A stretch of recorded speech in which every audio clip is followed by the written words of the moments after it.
I always keep myself hungry to make sure that every time I'm out there, I'm bringing my best tennis and I'm putting my opponents under so much pressure. It's been 28 years since 1998 that we've been hosting the Qatar Masters. It puts Qatar on the map, and it's a great thing bringing golf. You know, it's a wonderful event. Hello, welcome to Qatar 365 with me, Adil Halim. On this episode, we explore how sports continue to play a major role in Qatar's National Vision 2030. Held every February, Qatar National Sports Day is a public holiday dedicated to encouraging a healthy lifestyle, not just today, but all year round.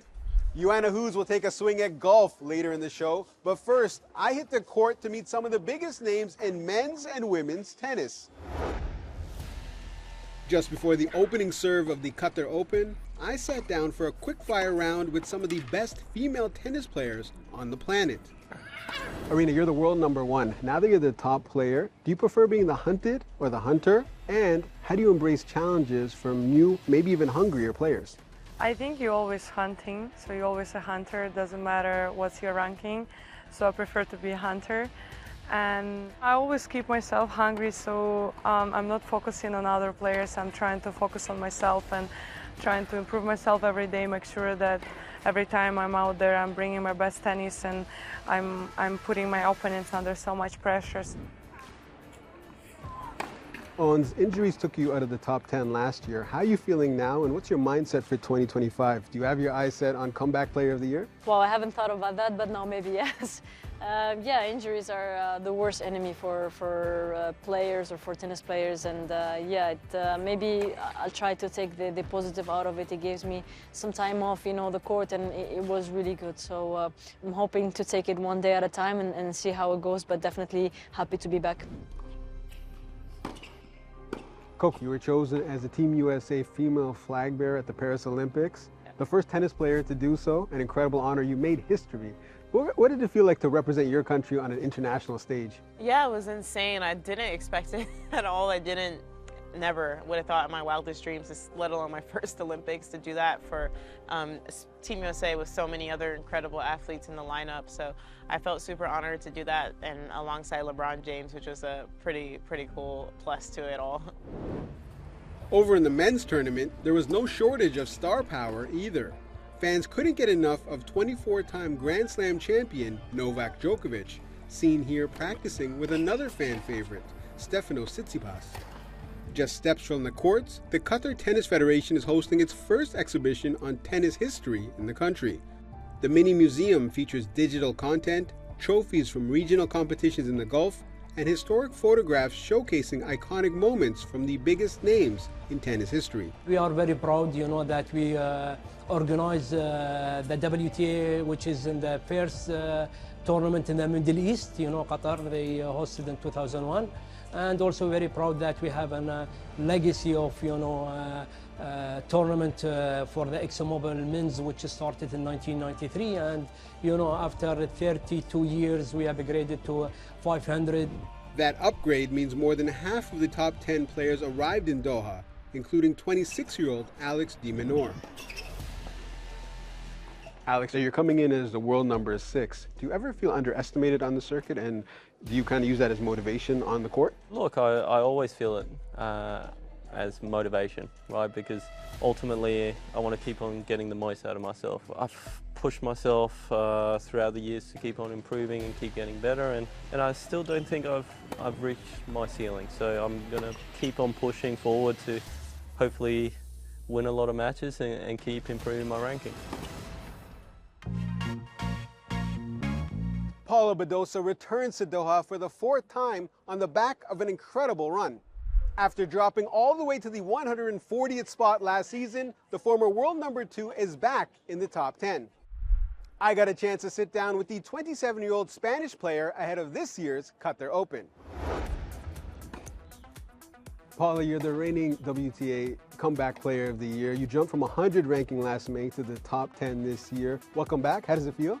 Very good, especially after all the struggles, being back where I wanted to be, one of the best players in the world. It was a big goal for me, so doing it so fast, it was a little bit unexpected, but I'm proud of all the journey. You're known for your power and your aggressive baseline game. Has your playing style changed since your comeback? I'm trying to do small adjustments. It's always tricky and difficult to do that kind of things, but I'm trying to maybe be a little bit more aggressive because seeing how tennis is evolving now, that players are very powerful, maybe closing up a little bit more the points on the net, trying to dominate with my serve. So I'm trying to do all these small adjustments, and hopefully in some months I have it more under control.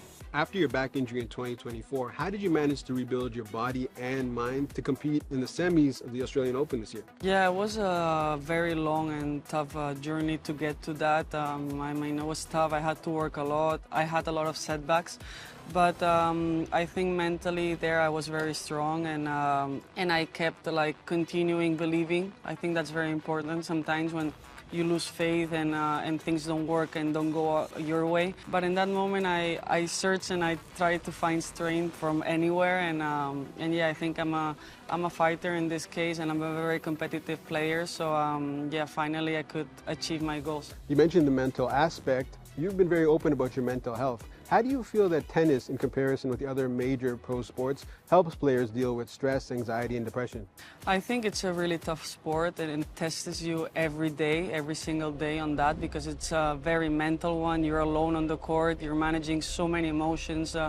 You're always in a stressed, a lot of stress against the player, with yourself, a lot of mental fights. So I think it gets you and it brings you to the limit in that case. So I think that's why it's a very tough sport, and I think that's why most of the players struggle sometimes in some period of their careers mentally. And you've also been in the spotlight for your relationship with another high-profile tennis player, Stefanos Tsitsipas. What have you guys learned from each other? So many things. I mean, he is such an amazing player. So getting to know how he works, how he thinks, so many things, his daily stuff. It's so inspiring for me, and I think the opposite also. So we always ask for advice to one and each other, and I think it helped us both. And you're back in beautiful Doha. It's now a WTA 1000 event. What does that mean for a player like yourself? It's very important to have these big tournaments for us. At the end, I think us, the best players in the world, we want to challenge each other against each other. We want to play these big tournaments, and having Doha as a 1000 now, I think it's great for all of us, and I think it's going to be a beautiful one. And lastly, what's your goal for 2025? Continue like this. Hopefully I can finish the year how I started. Means being one of the best players in the world. From serves on the court to swings on the course, Joanna Hoos attends the Qatar Masters, the prestigious professional golf tournament in Doha, to learn all about the perfect putt and why this sport draws a crowd in the region. It's nearly tea time at the commercial bank Qatar Masters 2025, and the players on the course are ready to swing. Part of the DP World Tour, the prestigious tournament is hosted by the Doha Golf Club, with many of the world's top golfers all hoping to hit that hole-in-one and take home the significant prize fund that comes with a win. It's been 28 years since 1998 that we've been hosting the Qatar Masters. I mean, just the years, the number of years that can tell you how wonderful to have an event like this here in Qatar. I mean, it puts Qatar on the map, and it's a great thing bringing golf. You know, it's a wonderful event. One of the really amazing things about the commercial bank Qatar Masters is its history. You can really look back over the years, see some of the fantastic names that have won this tournament, the amazing trophy that comes with it, and that's something we're very proud of. The team here at Qatar, Doha Golf Club, just produce an amazing golf course in wonderful condition. Lovely lush green fairways, but also the desert and the rockery that is why the players love it here. The DP World Tour is also known as the European Tour and is the leading men's professional golf tour in Europe. However, since the 1980s, many of its tournaments actually take place outside the European continent, hence the Qatar Masters. Now, all of the tour's venues come with their own challenges, but the 18-hole championship course here at the Doha Golf Club is particularly revered for its desert landscape and windy conditions. This course is quite challenging. The wind is the biggest challenge here, and as the week progresses, especially on Saturday and Sunday, the greens get really firm and crusty. So your ball control in the wind is really tested here. and towards the end it becomes tough with the pin position. So overall it tests everything, and I think it's one of our favorite stops in the Middle East. I think all players love coming here. The Qatar Masters is one of several top-tier tournaments taking place in the Arabian Gulf, a region that, with its numerous world-class golf greens, has cemented its position as a professional and amateur golfing destination. The Middle East is a really important region for us. We first played in Dubai in 1989, and we are now in Abu Dhabi, we're in Ras Al Khaimah, but also across the GCC as well. We are in Bahrain last week and here in Qatar this week. You see now it's not just golf tournaments, but so many golf courses as well, which really attracts people from all over the world to come and visit, enjoy golf, but then enjoy the destination and everything else that goes with it.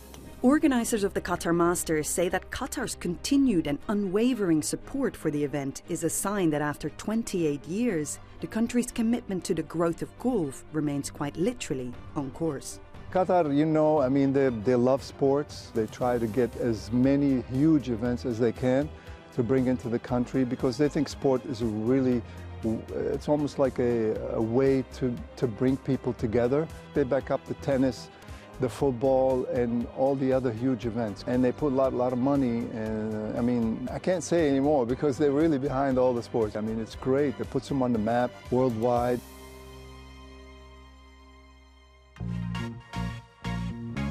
From the tennis court to the golf course, we hope you enjoyed getting active with us. Qatar is one of only 3 countries in the world to dedicate a national day for sports.